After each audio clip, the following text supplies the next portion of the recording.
Alright guys, to get to building your overlay, it is as simple as these next few steps. First, the document size I use is 1920 by 1080 and I have the resolution set to 300. After making your document size, I think it's best to actually have a screenshot of your webcam and filling the space of the actual document size to fit perfectly.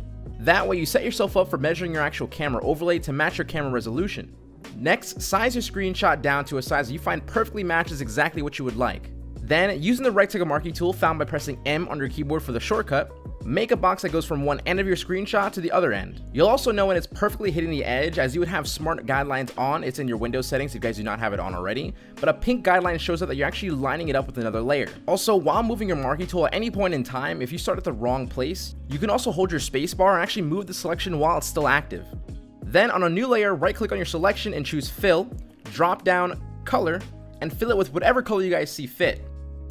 Then, after you fill your first shape, you want to make a new layer and right click on that new layer and choose the option clipping mask. Then use the shortcut M on your keyboard, rectangle marquee tool, to make another box and fill it with another color that will actually have your name or your logo in it. And of course, give it enough space so you can perfectly fit either your name or your logo inside. Then what I like to do is I like to make a duplicate of the first original box by selecting the actual layer itself, and while holding Alt on my keyboard, I want to drag it right below the layer to make a copy. Then, using the drop down arrow key, separating it from its original position by a few pixels and making the box color the same color as my far left box with using the layer style option color overlay. Then, once again, you want to take your original box and make another duplicate by dragging it right below the first copy and lining it up with the rest of your boxes. Then, you guys want to finalize all the icons and text based on what you guys would like to show. So for me, I use recent follower and recent subscriber as an example. I also use the site The Noun Project in order to find some really cool icons that I can perfectly match with the actual text next to it.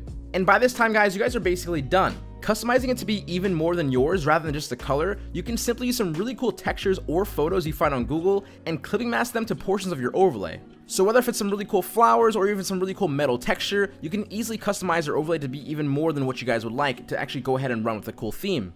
Also, keeping a mental note that clipping mask gradients can also give you a really cool another look to your photos. But once you guys are all done, you want to make a group of everything in your PSD besides your icons or anything else that you'd like to put in motion. Also, deleting your screenshot if you of course had one. You can either select multiple layers by holding Control on your keyboard while selecting each and every single one, or using the Shift key on your keyboard to select the actual top layer, then while holding Shift again still, select the bottom layer, and then it'll select basically everything in between, making it a lot faster for you guys to actually select everything at once. Then following up with either Control G to make a group or just right click merge group from layers.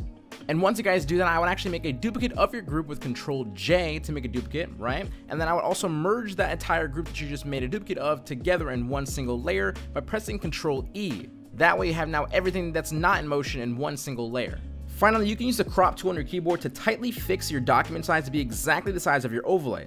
That way it would help you guys out a lot when you're actually sizing it up in OBS. Lastly, save your PSD to a place you can find it and get ready to open up some After Effects.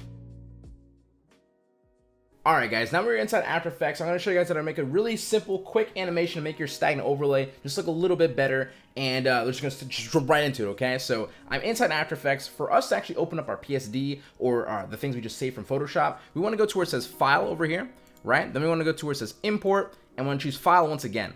And then for this, you want to basically find out where you guys end up saving it. For me, I just like to go to Quick Access. It just ends up showing you guys your recent files you just saved, by the way. So my last one here should be my actual one that I just saved. If I press Import, right, then my import kind, I want my composition to say Retain Layer Sizes. And I also want my layer options to say Editable Layer Styles. Right when it has that, we can press OK and get right into this, okay? So you'll notice under your project table, if you guys do not have this open for whatever reason, or whether if you close it on accident, you can press either Control 0 on your keyboard or Windows project right here, just like that, okay? Now, just want to make sure you just want to double click on the one that says the type, that's composition, not folder, but composition. You just simply double click on it, just like so, and then you guys will have under your actual timeline here now is like your layers that you just guys basically made and combined it, and also the two layers that you left alone, which is your icons. Or if you wanted to leave your text in there too, you might have your text as a free layer as well. So for me, I just have my icons being the star, the heart, and then the actual background being its own single thing, right? So now they have these three layers basically separated. I can go ahead and just animate my icons alone. Okay, now before I actually animate my icons, I want to make sure my composition actual settings, which if I right click on my timeline, I can just go to composition settings, and I want to change my frame rate to about 60 FPS. I believe for you it's going to be at 29.97, which is 30 FPS.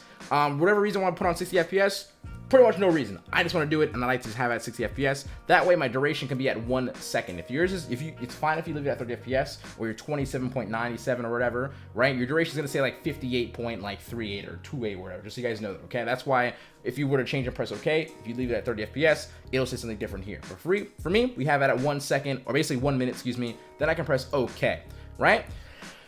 Now we're basically good to go and go ahead and just jump into actually animating this really simply and quickly. So the thing we're gonna do is we're gonna just click on the actual icon itself, press P on your keyboard.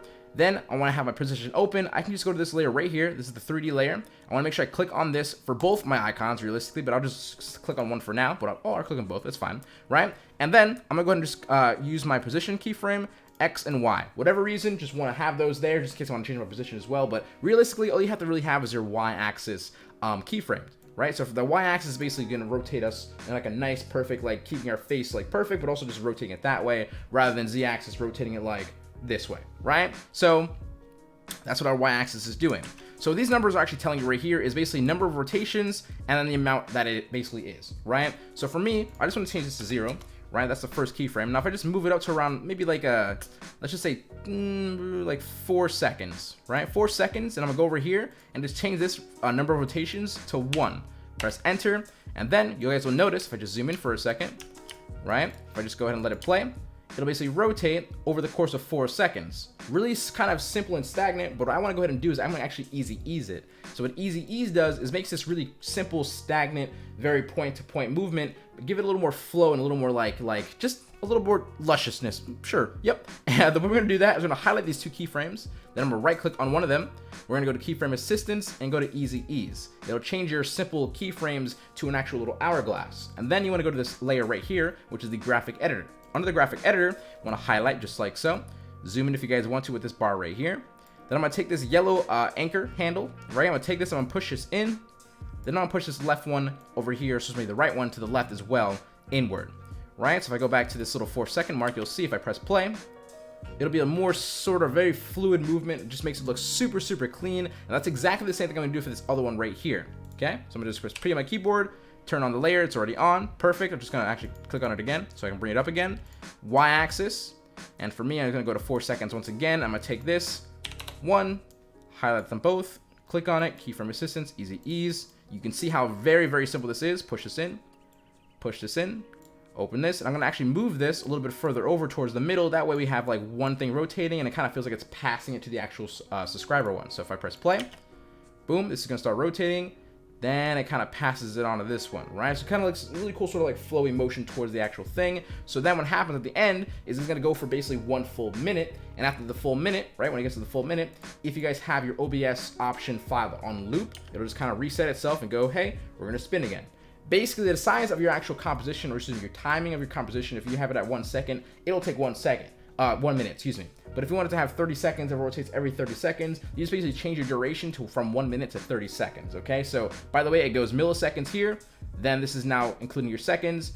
This is minutes, and then this is hours, just so you guys know if you're not new to After Effects, right? Or new to After Effects, right? So now that I have that done, it's as simple as that. I want to add a little bit more just like a weird motion element to it. If I just actually click on this right here, it enables motion blur. If I click on that, I'm also going to make sure I click on this right here and this box right here. That way it enables it for the actual layers. And it's just going to add a little bit of motion blur.